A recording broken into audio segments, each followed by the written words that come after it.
GIT की smart class में आप सभी का स्वागत है। और फंडामेंटल की इस क्लास में आज हम पढ़ने वाले हैं मेमोरी के बारे में। किसके बारे में? मेमोरी के बारे में। एक्चुअल में अगर देखा जाए तो मेमोरी को हम हिंदी में क्या बोलते हैं, तो ये तो पहला ये समझिए कि ये कंप्यूटर का चौथा वर्ग होता है। ये कंप्यूटर का चौथा वर्ग होता है। ये चौथा यूनिट कंप्यूटर का होता है। फर्स्ट में मैंने आपको बताया था इनपुट, सेकंड में मैंने आपको बताया था प्रोसेसिंग, और थर्ड में आपका होता है आउटपुट, और फोर्थ में आपका आता है मेमोरी। और मेमोरी को हिंदी में स्मृति या यादाश्त के नाम से जाना जाता है। इसको स्मृति भी बोला जाता है और यादाश्त के भी नाम से जाना जाता है। तो वही मेमोरी के बारे में हमको समझना है कि कंप्यूटर की मेमोरी क्या होती है, मेमोरी का प्रयोग क्या होता है, और मेमोरी कितने प्रकार का होता है। तो देखिए, इसमें सबसे पहले मेमोरी के बारे में यहाँ पे बताया जा रहा है। जिस तरीके से मान के चले कि ऐसे हम बहुत सारा डेटा अपनी कंप्यूटर में बनाते हैं, और बनाने के बाद उसको अपनी कंप्यूटर में मतलब फ्यूचर के लिए, भविष्य के लिए उसको हम सेव करके रखते हैं। तो अगर हमारी कंप्यूटर में मेमोरी नहीं होता तो क्या वो डेटा सेव हो पाता? नहीं सेव हो पाता। तो डेटा को सेव करने के लिए, डेटा को स्टोर करने के लिए हमको मेमोरी की आवश्यकता आती है। ठीक है ना? और मेमोरी को हिंदी में स्मृति या यादाश्त के नाम से जाना जाता है।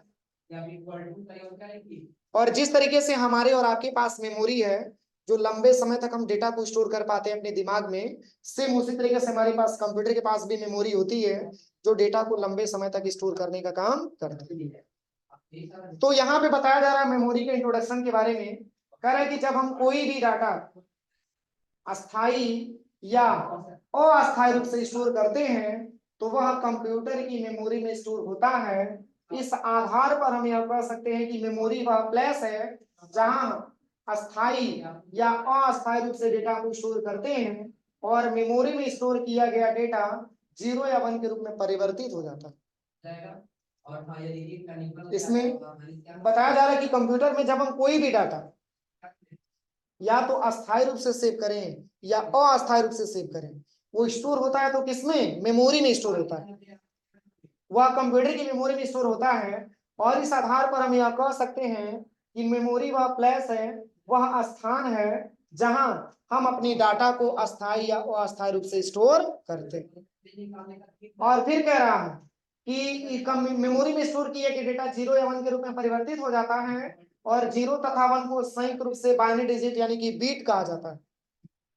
बाइनरी डिजिट यानी कि बीट कहा जाता है। और कह रहा है कि यह बीट कंप्यूटर की मेमोरी को मापने की सबसे छोटी इकाई होती है। जो बीट होता है वो कंप्यूटर की मापने की सबसे छोटी इकाई होती है।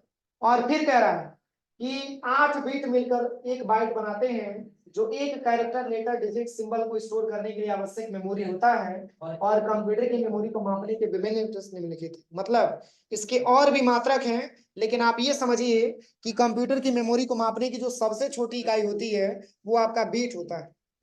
क्या होता है? बीट होता है। और 8 बीट जब मिलते हैं तो एक बाइट बनाते हैं, जो कि एक कैरेक्टर, लेटर, डिजिट, सिंबल को स्टोर करने के लिए आवश्यक मेमोरी होती है। अब इसमें कौन कौन सा क्या मात्रक है, तो देखिए यहाँ पे मात्रक भी लिखा हुआ है। 0 और 1 को संयुक्त रूप से बाइनरी डिजिट बीट कहा जाता है, और 4 बीट मिलते हैं तो एक निबल बनाते हैं। एक निबल, ये सब इसके मात्रक के बारे में लिखा हुआ है। और कह रहा है कि जब 4 बीट मिलते हैं तो एक निबल बनाते हैं, और वही जब 8 बीट मिलता है तो 1 बाइट बनाता है। और 1024 जब बाइट मिलते हैं तो 1 केबी बनता है, और 1024 केबी मिलता है तो 1 एमबी बनता है, और 1024 एमबी मिलता है तो 1 जीबी बनता है, और 1024 जीबी मिलता है तो 1 टीबी बनता है, जिसको टेराबाइट के नाम से जानते हैं। ये हमारे मेमोरी के क्या होते हैं? मात्रक होते हैं। कोई दिक्कत? अब अगर देखा जाए तो मेमोरी कितने प्रकार का होता है, तो देखिए यहाँ पे मेमोरी का मतलब यहाँ पे स्ट्रक्चर भी बना हुआ है। Types of memory. मेमोरी मुख्यतः 2 प्रकार की होती है। एक आपका प्राइमरी मेमोरी और दूसरा आपका सेकेंडरी मेमोरी। तो प्राइमरी मेमोरी को इंटरनल मेमोरी के नाम से भी हम लोग जानते हैं, और सेकेंडरी मेमोरी को एक्सटर्नल मेमोरी के नाम से भी जानते हैं। तो प्राइमरी मेमोरी में 2 प्रकार का मेमोरी आता है। एक आपका सीपीयू मेमोरी और दूसरा आपका मेन मेमोरी आता है। एक आपका सीपीयू मेमोरी और दूसरा आपका मेन मेमोरी आता है। और अगर हम सेकेंडरी के बारे में बात करें तो इसमें टोटल 4 प्रकार के, एक मैग्नेटिक टेप आता है, मैग्नेटिक डिस्क आता है, ऑप्टिकल डिस्क आता है और फ्लैश मेमोरी आता है। ये सब एक प्रकार के सेकेंडरी मेमोरी के पार्ट्स। लेकिन एक्चुअल में अगर हम देखें तो प्राइमरी मेमोरी का मतलब क्या होता है, वह कौन सी ऐसी मेमोरी है जिसको हम प्राइमरी बोलते हैं, और प्राइमरी का मतलब क्या होता है। तो देखिए यहाँ पे प्राइमरी मेमोरी के बारे में यहाँ पे बताया हुआ है अगले स्लाइड में। प्राइमरी मेमोरी, तो ये प्राइमरी मेमोरी के बारे में यहाँ पे बताया जा रहा है कि प्राइमरी मेमोरी प्रोसेसर के साथ कार्य करती है। किसके साथ? प्रोसेसर के साथ कार्य करती है। और प्रोसेसर जब डाटा को प्रोसेस कर रहा होता है तो उस टाइम वह जिस मेमोरी को यूज कर रहा होता है वो सभी प्राइमरी मेमोरी कहलाती है। कह रहा है कि जो हमारा प्राइमरी मेमोरी होता है वो प्रोसेसर के साथ कार्य करता है। और प्रोसेसर कहाँ पाया जाता है? सीपीयू के अंदर, मदरबोर्ड में पाया जाता है। और कह रहा है कि प्रोसेसर जब डाटा को प्रोसेस कर रहा होता है और वह उस टाइम जिस मेमोरी का प्रयोग कर रहा होता है वो सभी प्राइमरी मेमोरी कहलाती है।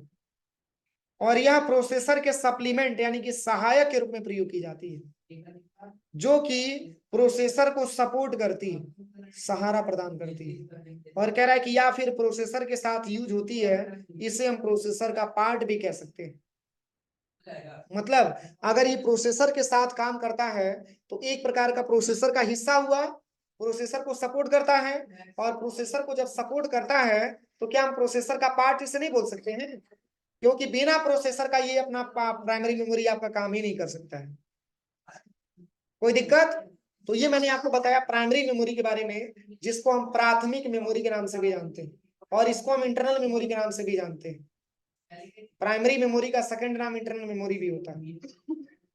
अब यहाँ पे बताया जा रहा है सबसे पहले, क्योंकि इसी प्राइमरी मेमोरी के अंतर्गत आता है आपका रैंडम एक्सेस मेमोरी। कौन सा मेमोरी? रैंडम एक्सेस मेमोरी, जिसको हम शॉर्ट में रैम के नाम से जानते हैं। रैम, इसका पूरा नाम होता है रैंडम एक्सेस मेमोरी। तो कह रहा है कि इसे मेन मेमोरी भी कहा जाता है, क्योंकि कंप्यूटर में हम जो कुछ भी वर्किंग करते हैं, जो भी इनपुट करते हैं, ओपन करते हैं, वो सारी वर्किंग रैम के ऊपर होती है। कह रहा है कि इसे हम मेन मेमोरी के नाम से भी जानते हैं। किसे? रैंडम एक्सेस मेमोरी को। कह रहा है कि रैंडम एक्सेस मेमोरी को मेन मेमोरी के नाम से भी जानते हैं। कह रहा है कि क्योंकि कंप्यूटर में हम जो भी वर्किंग करते हैं, जो कुछ भी वर्किंग आप करते हैं, वो सभी रैम पर होता है। चाहे आप ओपन करते हो, चाहे किसी डेटा का आप इनपुट अपनी कंप्यूटर में करवाते हो, एनीवन कोई भी किसी भी प्रकार का आप वर्किंग अपनी कंप्यूटर में कर रहे हैं, तो वो सारी वर्किंग रैम के ऊपर होती है। और फिर कह रहा है यहाँ पे स्क्रीन पर आप जो कुछ भी देख पा रहे हैं वो सब रैम पर होता है। अभी फिलहाल में जो हम स्क्रीन पे देख रहे हैं वो किसका देन है? रैंडम एक्सेस मेमोरी का देन है। कह रहा है कि हम जो कुछ भी टाइपिंग करते हैं, वीडियो देखते हैं, जो भी वर्किंग करते हैं, वो सब रैम पर होता है। और कीबोर्ड या माउस से हम जो भी डाटा इनपुट करते हैं वो सबसे पहले रैम में स्टोर होता है और फिर उसके बाद से अलग अलग मेमोरी में ट्रांसफर किया जाता है। इसलिए रैम को मेन मेमोरी भी, यानी कि जो हमारे कंप्यूटर में क्या होता है, जो भी डेटा स्टोर होता है वो सबसे पहले रैम में स्टोर होता है और फिर उसके बाद से हम अलग अलग मेमोरी में ट्रांसफर करते हैं। कीबोर्ड से डेटा ट्रांसफर करेंगे या अपना डेटा हम किससे इनपुट कराएंगे? माउस इनपुट कराएंगे। वो सारा का सारा डेटा हमारा सबसे पहले जाता है किस पे? रैंडम एक्सेस मेमोरी पे। फिर उसके बाद से हम उसको अलग अलग मेमोरी में ट्रांसफर कर सकते हैं। इसमें दो मेमोरी है, एक आपका डेस्कटॉप का मेमोरी है और दूसरा आपका लैपटॉप का मेमोरी। अगला क्या दिया है? तो मेमोरी को दो भागों में बांटा भी गया है। पहले रैंडम एक्सेस मेमोरी के बारे में और समझ लीजिए। कह रहा है कि रैम को टेम्पोररी मेमोरी भी कहा जाता है। अभी देखिए, अभी मैंने आपको मेन मेमोरी बताया था, अब रैम का कौन सा नाम मिल गया? Temporary memory. अब टेम्पोररी मेमोरी इसमें क्यों बोला जाता है इसको? तो कह रहा है कि रैम को टेम्पोररी मेमोरी भी कहा जाता है क्योंकि इसमें जो भी डेटा स्टोर किया जाता है वो परमानेंट बेस पर सेव नहीं होता है। मतलब कब इसमें का डेटा लॉस हो जाए इसकी कोई गारंटी नहीं होती, परमानेंट बेस पर सेव नहीं होता है। अगर परमानेंट बेस पर सेव होता तो हम उसको टेम्पोररी मेमोरी नाम देते, उसको हम सेकेंडरी मेमोरी बोल देते। और कह रहा है यहाँ पे कि अगर बीच में लाइट चली जाती है तो डेटा का क्या हो जाता है? लॉस भी हो जाता है। और कह रहा है कि इसीलिए रैम को हम टेम्पोररी मेमोरी भी कह सकते हैं। जैसे फॉर एग्जांपल मान के चलिए कि आप लैब में गए प्रैक्टिकल करने के लिए और आपने MS पेंट का सॉफ्टवेयर आपने ओपन किया, खूब अच्छा सा आपने ड्राइंग बनाया और अचानक से आपका सिस्टम बंद हो गया, क्या वो आपको डेटा दोबारा मिल पाता है? वो डेटा आपका लॉस हो जाता है। क्यों लॉस हो जाता है? क्योंकि आपका डेटा को सेव नहीं है। अगर सेव नहीं है तो सिस्टम बंद होगा तो डेटा लॉस होने की संभावना 100% रहती है। और वही डेटा अगर आप सेव कर लेते हैं तो वो सेकेंडरी मेमोरी में डेटा आपका जा करके सेव हो जाता है। तो सेकेंडरी मेमोरी का एक रिक्वायरमेंट है कि जब तक आप उसको डिलीट नहीं करेंगे तब तक वो डिलीट नहीं होगा। अगला क्या दिया है, कह रहा है कि इसीलिए रैम को हम टेम्पोररी मेमोरी बोल सकते हैं क्योंकि उसमें डेटा परमानेंट बेस पर सेव नहीं होता है। कह रहा है कि रैम को वोलाटाइल भी कहा जाता है। अब देखिए रैम एक ही है लेकिन नाम इसका कई सारा है। मेन मेमोरी बोला जाता है तो क्यों, टेम्पोररी मेमोरी बोला जाता है तो क्यों, और वोलाटाइल मेमोरी बोला जाता है तो क्यों? तो इसमें देखिए कह रहा है कि रैम को वोलाटाइल मेमोरी के नाम से भी जाना जाता है क्योंकि पावर जाने के बाद डेटा हमारा लॉस हो जाता है। अगर कोई फाइल सेव नहीं है तो वह डिलीट भी हो जाती है। अगर कोई फाइल नहीं है तो सेव नहीं है तो क्या हो जाता है, डिलीट भी हो जाता है। कह रहा है कि जब हम किसी भी फाइल को सेव करते हैं तो वह सेकेंडरी मेमोरी यानी हार्ड डिस्क पर सेव होता है। और रैम को हम डिस्प्ले मेमोरी भी कहते हैं। अब देखिए दूसरा नाम मिल गया डिस्प्ले मेमोरी। अब डिस्प्ले मेमोरी क्यों बोला जाता है, क्योंकि स्क्रीन पर हमें डिस्प्ले में जो कुछ भी दिखता है वो सब रैम पर होता है, इसलिए रैम इसे डिस्प्ले मेमोरी के नाम से भी जाना जाता है और कभी कभी इसे फिजिकल मेमोरी के नाम से भी जाना जाता है। इतने सारे नाम किसके हैं, रैंडम एक्सेस मेमोरी के। पहला नाम मेन मेमोरी, तो मेन मेमोरी के नाम से इसलिए जाना जाता है क्योंकि हम कंप्यूटर में जो भी डेटा अपना इनपुट कराते हैं, चाहे वो हमारा माध्यम कीबोर्ड का रहा हो, माउस का रहा हो, मतलब उससे नहीं, तो हम पहला माध्यम मेन मेमोरी इसलिए बोलते हैं क्योंकि जब डेटा हम इनपुट कराते हो तो सबसे पहले डेटा हमारा इनपुट होता है किसमें, रैम पे। टेम्पोररी मेमोरी इसलिए बोला जाता है क्योंकि डेटा परमानेंट बेस पर सेव नहीं होता है। वोलाटाइल मेमोरी इसलिए बोला जाता है क्योंकि पावर जाने के बाद डेटा हमारा लॉस हो जाता है। डिस्प्ले मेमोरी इसलिए बोला जाता है क्योंकि डिस्प्ले जो कुछ भी देख पा रहे हैं सब एक रैंडम एक्सेस मेमोरी का ही हिस्सा है। और ये भी दो प्रकार का होता है। कितने प्रकार का, दो प्रकार का। एक आपका दिया है डायनेमिक रैम और दूसरा आपका दिया है स्टैटिक रैम। तो डायनेमिक रैम को शॉर्ट में डी रैम से बोला जाता है और स्टैटिक रैम को शॉर्ट में यस रैम के नाम से जाना जाता है। अब इन दोनों में अंतर क्या है, डायनेमिक रैम किसको बोलेंगे, स्टैटिक रैम किसको बोलेंगे, तो देखिए इसके भी बारे में यहाँ पे बता रहे हैं।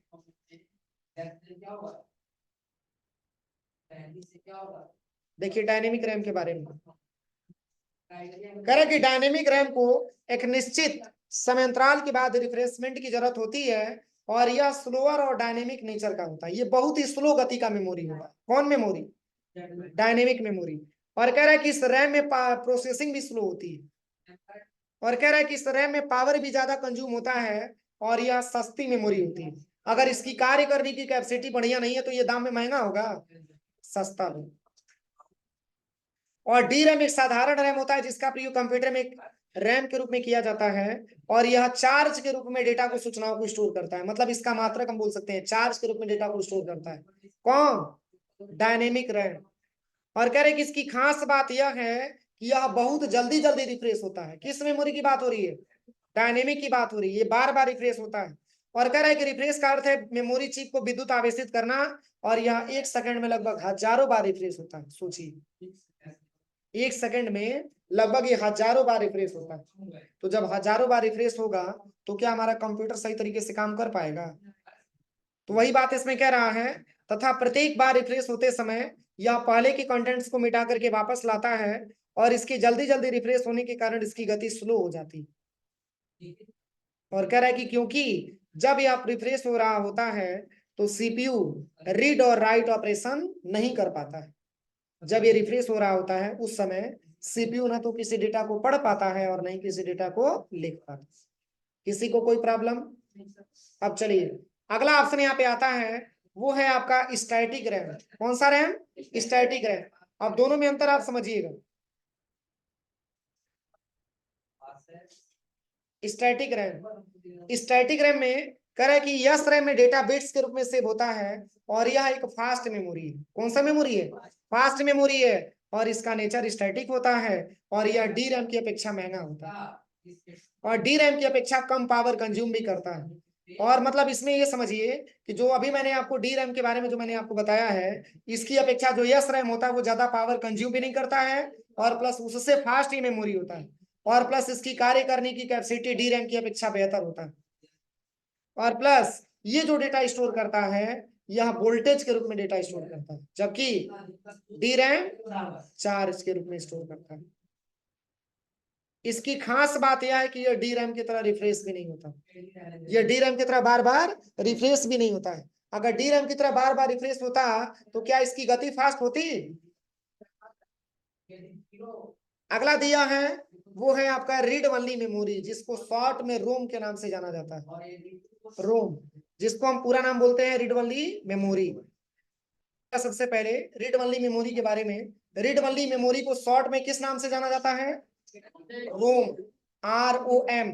आर का मतलब रीड, ओ का मतलब ओनली, और एम का मतलब मेमोरी। यह ऐसी मेमोरी है जिसको आप केवल रीड कर सकते हैं, इसमें कोई परिवर्तन नहीं कर सकते। अरे रीड का मतलब पढ़ना, ओनली का मतलब केवल, मेमोरी का मतलब मेमोरी। यहाँ पे कह रहा है कि यह रीड वाली मेमोरी है जिसमें स्टोर डेटा को हम केवल रीड कर सकते हैं, और रोम को बायोज चिप भी कहा जाता है, क्योंकि रोम में बायोज की सेटिंग इंस्टॉल करके रखी जाती है, और बायोज का मतलब होता है basic input output system setting होती है। जब सिस्टम को ऑन करते हैं तो उस समय पावर और अन्य इनपुट आउटपुट कंपोनेंट की चेकिंग की जाती है, जिसे पावर ऑन सेल्फ टेस्ट यानी कि पोस्ट कहा जाता है। इसके अलावा जब हम सिस्टम को ऑन करते हैं तो बूटिंग प्रोसेस होता है। बूटिंग मीन्स होता क्या है, तो कह रहा है कि loading of operating system from secondary memory to primary memory. जैसे जब हम सिस्टम पे जाते हैं तो हम क्या करते हैं, सीपीयू में स्टार्ट बटन दबाते हैं, तो आपने देखा होगा कि थोड़ा सा हमारा सिस्टम ओपन होने में टाइम लेता है, थोड़ा सा टाइम लेता है। जब टाइम लेगा तभी तो सिस्टम चालू होगा, थोड़ा सा उसमें टाइम लेता है, 1 मिनट का भी कभी कभी टाइम ले लेता है प्रोसेसिंग करते समय। तो जो बीच की जो टाइमिंग है, जो सिस्टम होने चालू होने में जो टाइमिंग लग रहा है, उसको हम बोल सकते हैं बूटिंग। क्या बोलते हैं? बूटिंग। क्योंकि इसका मतलब होता है कि सेकेंडरी मेमोरी से डेटा हमारा प्राइमरी मेमोरी में ट्रांसफर हो रहा है, और प्राइमरी मेमोरी को जाना जाता है डिस्प्ले मेमोरी के नाम से, याद है? बोलिए। प्राइमरी मेमोरी किसके साथ काम करती है? प्रोसेसर के साथ काम करती है। प्रोसेसर जब डाटा को प्रोसेस कर रहा होता है तो उस टाइम वह जिस मेमोरी को यूज कर रहा होता है वो सभी प्राइमरी मेमोरी कहलाती है। तो बगैर प्रोसेसिंग किए क्या आपका सिस्टम चालू हो सकता है? तो प्रोसेसिंग करने का काम कौन किया? सीपीयू किया। कौन किया? सीपीयू। क्योंकि सीपीयू में तो प्रोसेसर पाया जाएगा। अब देखिए, और कह रहा है कि यह भी नॉन वोलेटाइल मेमोरी होता है, क्योंकि इसमें रखा डेटा हम केवल रीड कर सकते हैं, ना तो इसे एडिट कर सकते हैं और ना ही डिलीट कर सकते हैं। अब देखिए, रैम को वोलेटाइल नाम दिया गया था, रैम को वोलेटाइल नाम दिया गया था। क्यों? क्योंकि उसमें डेटा लॉस हो जाता है, परमानेंट बेस पर सेव नहीं होता है, अगर बीच में लाइट चली जाती है तो डेटा लॉस हो जाता है, इसके कारण उसका नाम वोलेटाइल दिया जाता है। लेकिन इसको नाम दे दिया गया नॉन वोलेटाइल। नॉन वोलेटाइल मतलब क्यों? तो इसमें रखा हुआ डेटा हम केवल रीड कर सकते हैं, इस डेटा में कोई परिवर्तन नहीं कर सकते, इसलिए इसको नॉन वोलेटाइल बोला जाता है। और कह रहे हैं कि रोम को कभी कभी फर्मवेयर भी कहा जाता है। अब चलिए, अब रोम भी कितने प्रकार का होता है? 3 प्रकार का। कितने प्रकार का? 3 प्रकार का रोम भी होता है। देखिए, सबसे पहले आता है पी रोम, और पी रोम का मतलब होता है प्रोग्रामेबल रीड ओनली मेमोरी। चलिए इतना ही रहने दे रहे हैं, नहीं तो आपको समझ में नहीं आएगा, ठीक है? इतना ही रहने दे रहे हैं। चलिए इसको नोट कर लीजिए कॉपी में।